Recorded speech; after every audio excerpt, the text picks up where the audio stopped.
মার্কেটে ঢুকেই প্রথমে মেয়ের জন্য একটা টপস পছন্দ হয়ে গেলো, টপসটা আগে কিনে নিয়ে গেলাম। তারপরে আমার জন্য ড্রেস কেনার জন্য মার্কেটের ভিতরে ঢুকে তো ড্রেস খুঁজতে খুঁজতে খুঁজতে খুঁজতে সবাইকে পেরেশানি করে ফেলছি। হ্যালো এভরিওয়ান, আসসালামু আলাইকুম। আমার গতকালকের ভিডিওটা যে আপনাদের এত বেশি ভালো লাগবে সেটা বুঝতে পারি নাই। একটা পরীক্ষা দিতে গিয়েছিলাম, সেই পরীক্ষা হলের ভিডিওটা আপনাদের সবার যাদের ভালো লাগছে সবাইকে অসংখ্য ধন্যবাদ। তো পরীক্ষার হল থেকে বের হয়ে খাওয়া দাওয়া করছিলাম, আর হালকা পাতলা খাওয়া দাওয়ার পরে কিন্তু মার্কেটে চলে আসছি। আর ময়মনসিংহ যাব, যদি কিছু কেনাকাটা না করি তাহলে তো হবেই না, কারণ আমার অনেক প্রিয় শহর হচ্ছে ময়মনসিংহ। তো যথারীতি চলে আসছি কেনাকাটা করতে বাসাবাড়ি মার্কেট। যারা আমার ময়মনসিংহের আপু এবং ভাইয়ারা দেখতেছেন তারা তো নিশ্চয়ই চিনবেন, জানবেন। এটা হচ্ছে মেয়েদের জন্য একদম বিখ্যাত একটা মার্কেট, যে মার্কেটে সব কিছু খুব রিজনেবল প্রাইসে পাওয়া যায়। তো আমি আমার ড্রেস কেনার জন্য চলে আসছি, আর এদিকে আমার ছোট ভাই আমার সাথে দেখা করার জন্য চলে আসছিল। বাসা থেকে অনেক কিছু নিয়ে অনেক একটা ব্যাগ আমার হাতে ধরায় দিয়েছে। তো সেটা কি কি নিয়ে আসছে সেটাও আমি আপনাদের সাথে শেয়ার করব। তার আগে হচ্ছে যে কেনাকাটাগুলো করছি সেগুলো আপনাদের সাথে শেয়ার করার জন্য ছোট ছোট কিছু ক্লিপ নিয়েছিলাম। তো এই তো ড্রেসগুলোকে দেখতেছিলাম, কিন্তু নিজের জন্য আসলে কোনোটাই খুব একটা বেশি পছন্দ হচ্ছিল না। আসলে নিজের জন্য কেনাকাটা করতে গেলে অনেক বেশি কনফিউজড হয়ে যায় যে কোনটা রেখে কোনটা কিনবো, কিন্তু অন্য কারোর জন্য কেনাকাটা করতে গেলে খুব সহজেই মানে সিদ্ধান্ত নিতে পারি বা পছন্দ করে দিতে পারি। কিন্তু নিজের জন্য কেনাকাটা করতে গেলে ডিসিশন নিতে পারি না যে কোনটা রেখে কোনটা কিনবো, মানে সবগুলাই পছন্দ হয়ে যায়। আবার ভাবি যে এটা না এটা।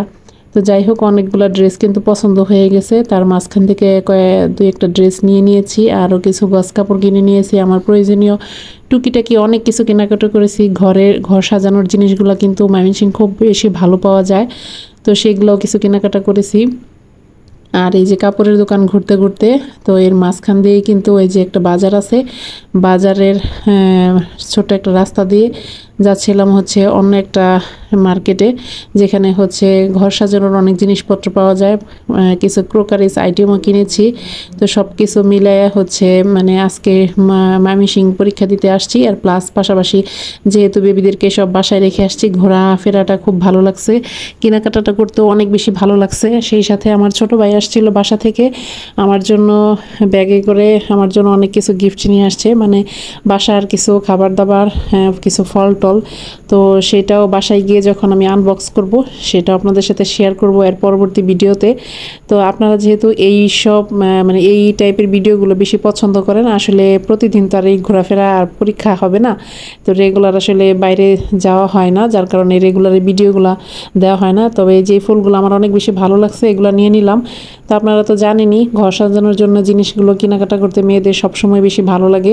তাই আজকে এই যে ফুলের দোকানে চলে আসছি, এখানে অনেক সুন্দর সুন্দর কালেকশন আর খুবই রিজনেবল প্রাইস। এটাই সবচেয়ে বেশি ভালো লাগছে যে মানে কমের মধ্যে অনেক ভালো ভালো জিনিস পাওয়া যায়। তো আমি সাজানোর জন্য মোটামুটি এই কয়েকটা ফুল কিনে নিলাম।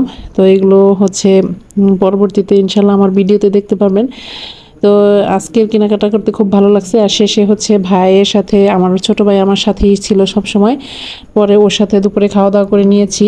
তো আমাকে অনেক কিছু অফার করছে, বিরিয়ানি খাওয়াবে, কাচ্চি খাওয়াবে, আর অনেক কিছু রেস্টুরেন্টের, আমি বলছি না অনেক বেশি গরম ছিল, তাই কোনো ভারী কোনো খাবার খাবো না, জাস্ট মাছ দিয়ে ভাত খাবো।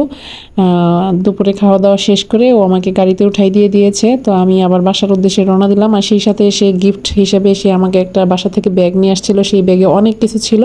আর কি কি আমার ভাই দিয়ে দিল সেটা পরবর্তী ব্লগে থাকবে ইনশাল্লাহ। সেই পর্যন্ত আপনাদের সবাইকে আমার পেজের সাথেই থাকবেন। ধন্যবাদ সবাইকে।